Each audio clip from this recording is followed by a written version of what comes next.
கர்த்தருடைய பரிசுத்த நாமத்துக்கு மகிமை உண்டாவதாக. என்னுடைய பேர் ஜோஷ்வா. நான் பிறந்ததுலேருந்தே ரட்சிக்கப்பட்ட குடும்பத்திலேருந்து தான் இருந்திருக்கேன். ஸோ வேலை நிமித்தமாக இப்போது சென்னையில் வந்து 2013 இருக்கேன். பிறந்ததுலேருந்து நிறையா சர்ச்சில் கர்த்தருடைய வார்த்தையை கேட்டு தான் வளர்ந்தேன். ஏன்னா இந்த சர்ச்சில் வந்தோடனே நான் ஃபஸ்ட்டு புதுசாக கேட்ட வார்த்தை வந்து இயேசுவானவரே கிறிஸ்துன்ற வேர்டு வந்து ரொம்ப ஹைலைட் பண்ணுற மாதிரி எனக்கு தெரிஞ்சிச்சு.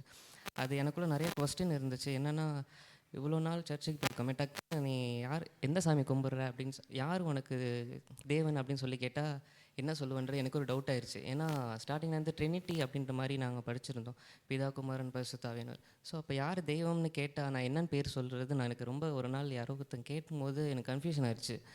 ஸோ என்ன, இப்போ இந்துக்கள் பார்த்தீங்கன்னா முருகன், ஐயப்பன் அந்த மாதிரி நேம் பண்ணுறாங்க. பட் என்னால் எப்படி பிதான்னு சொல்ல முடியும், குமாரன் சொல்ல முடியும், பரிசுத்த. அப்போ அதுக்கு என்ன பேருன்னு யோசிக்கும்போது தான், ஸோ யோவான் 1ஆம் அதிகாரம் 1 யோவான் 5ஆம் அதிகாரம் முதல் வசனத்தில், ஸோ இயேசுவானவரே கிறிஸ்துன்ற ஒரு வேர்ட் வந்து எனக்கு தெரிஞ்சிச்சு. பட் இதுவுமே வந்து இயேசு வந்து பிறந்தது மூலம் வந்து அவருக்கு மேலே தகப்பன் இருப்பார், பரிசுத்தாவியானவர் இருக்காருன்ற எனக்கு ஒரு சந்தேகம் இருந்துச்சு.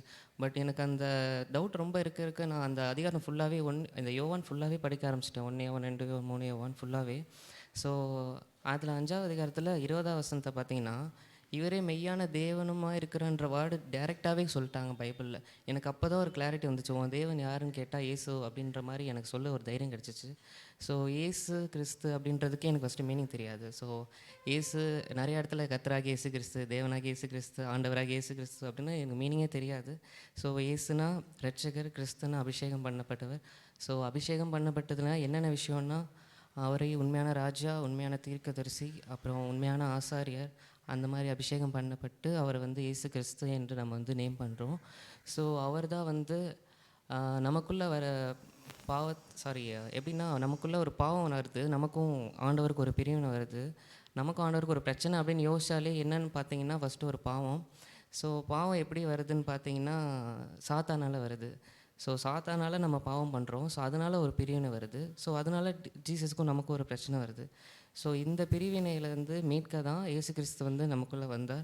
ஸோ அவர் வந்து தான் இந்த பேசிக்காக இருக்க இந்த 3 பாவத்தையும் முறையடித்து நமக்கு நமக்கு வந்து சிலுவையில் நமக்கு எல்லா பாவத்துலேருந்து விடுதலை கொடுத்தாருன்றதை நான் உண்மையாக விசுவாசித்தேன். ஏன்னா எனக்குமே ஒரு அந்த டவுட் இருந்துச்சு, இயேசு இயேசு இயேசுன்னு சொல்லிகிட்டே இருக்காங்களே, நமக்கு எல்லாமே தெரியுமே, பிதான்னா தெரியும், குமாரன் தெரியும், பரிசுத்த ஆவியானவர் தெரியுமே. ஆனால் நம்ம சாமின்னு கேட்டால் என்ன பேர் சொல்கிறதுன்னு எனக்கு சத்தியமாக 28 வயசு ஆகுது. இன்ன வரைக்குமே அதை நான் வந்து யோசிக்கவே இல்லை.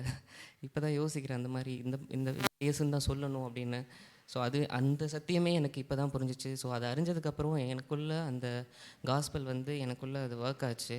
ஸோ எப்படி ப்ரேயர் பண்ணணும், என்ன பைபிள் படிக்கணும், எதுக்காக பைபிள் படிக்கணும், அதை எப்படி வந்து சுவிசேஷத்தை 4 பேத்துக்கு சொல்லணும். ஒவ்வொரு வாரம் ஞாயிற்றுக்கிழமை மெசேஜ் கேட்கும்போதுமே என்னோடய லைஃப் டைரெக்டாகவே வந்து அப்படியே பேசுகிற மாதிரி எனக்கு ஒரு ஃபீல் ஆகும்.